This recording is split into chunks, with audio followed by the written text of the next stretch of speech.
The death of King Von was a painful loss to the music industry, as the young rapper's life was cut short during a gang-related shootout. There were so many expectations to fulfill in music he had to offer, but couldn't. Although his legacy continues through his daughter and his son, and his music lives on.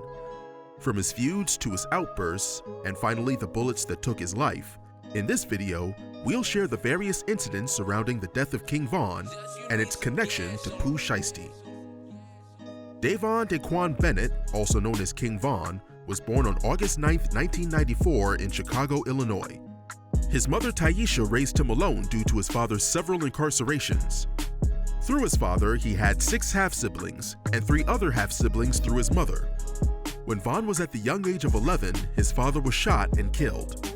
Von dropped several tracks to pay tribute to his father, such as Exposing Me.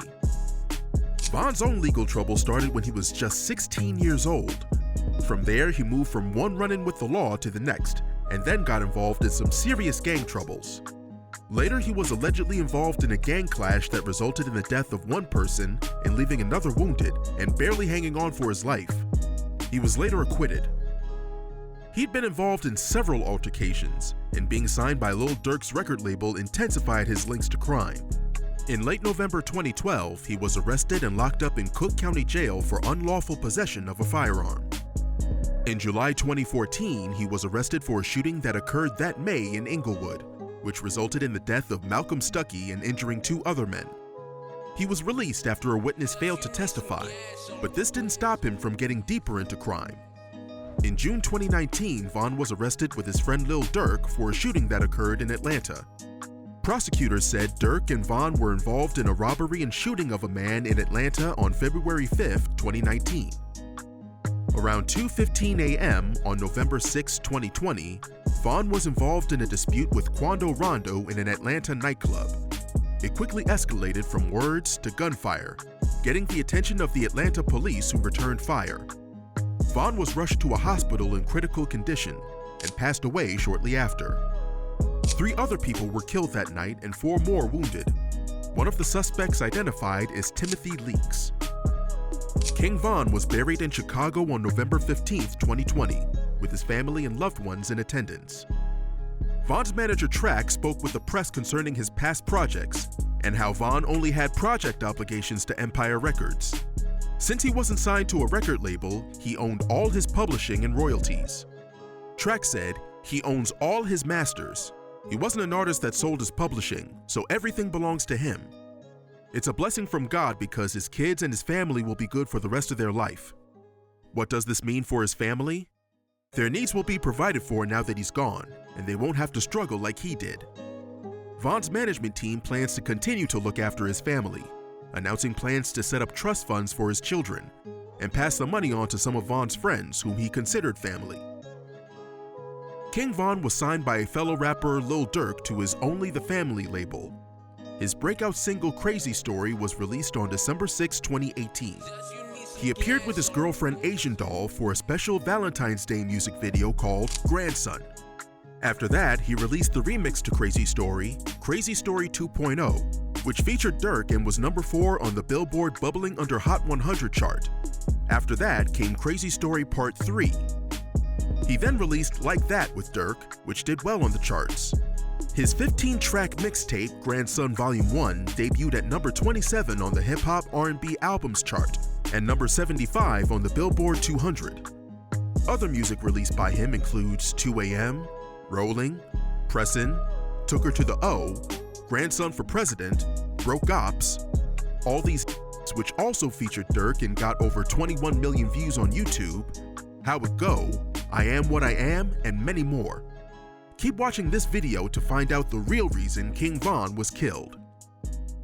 Now let's talk about Pooh Shiesty and his career. Pooh Shiesty, born Lontrell Donnell Williams Jr. on November 8, 1999 in Memphis, Tennessee, is a rapper and songwriter.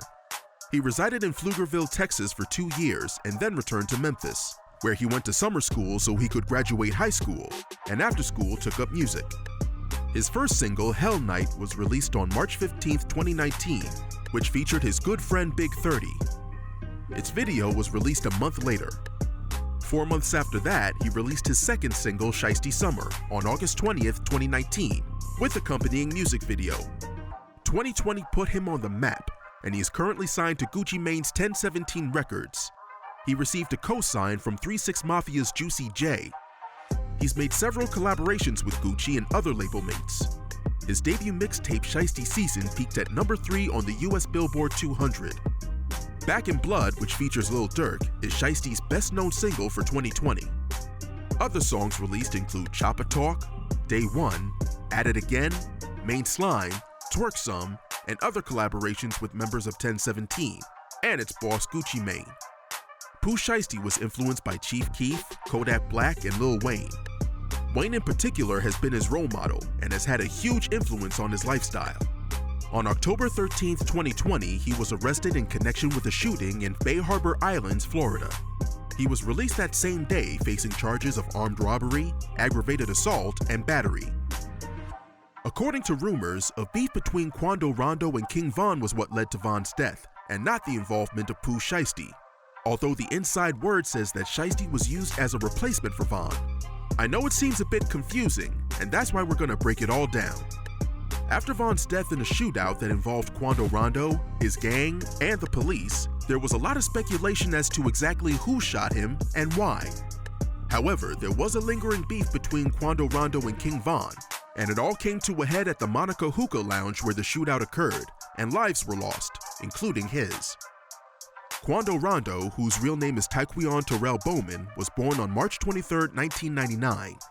He was born in Georgia to a drug addict mother and a father who spent most of his life in and out of prison. Rondo himself was raised in several juvenile detention centers, having gotten involved in the street life while pursuing his passion for music.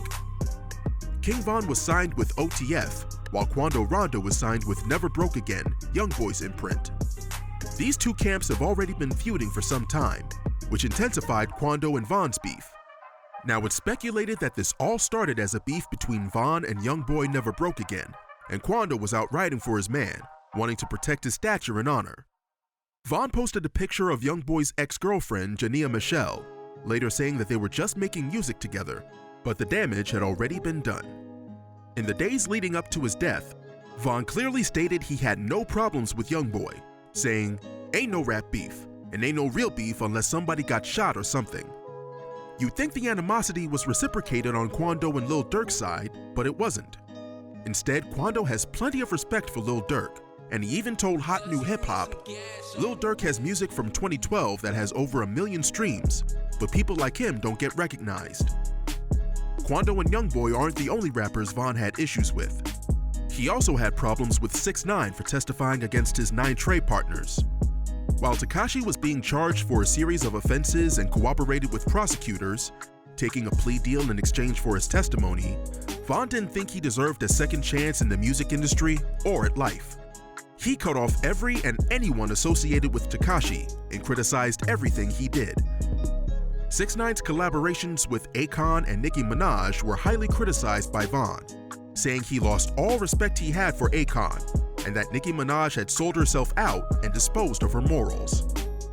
After Von's death, 6ix9ine commented on a post about his death with laughing emojis, showing how demented he really is. Pooh Shiesty's rising career came with the backing of several celebrities and from his boss Gucci Mane, who announced their musical collaboration, which came as a surprise to all his fans. Pooh posted on Twitter that there will be even more collaborations to come, and in his short tweet, mentioned the late King Von's name.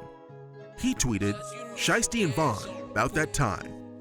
With rumors flying around, some speculated that Pooh was signed to be Von's replacement, or that Pooh had worked with him before his passing. But sources close to OTF announced that King Von has over 300 unreleased songs. This shut up the conspiracy theorists and gave fans hope of hearing more of Von's music. Some people believe King Von's beef with 6ix9ine could have been behind his untimely death. Others think he was killed to make room for Pooh Shiesty. I think it was a regular gang brawl that turned deadly. With more information still forthcoming, finding out what happened and why might take years. Share what you think might have happened, what conspiracies you might have heard, and how the death of King Von affected you in the comments section below. Also, Like and subscribe to our YouTube channel to catch more updates of your favorite rappers and the lives you never knew they had.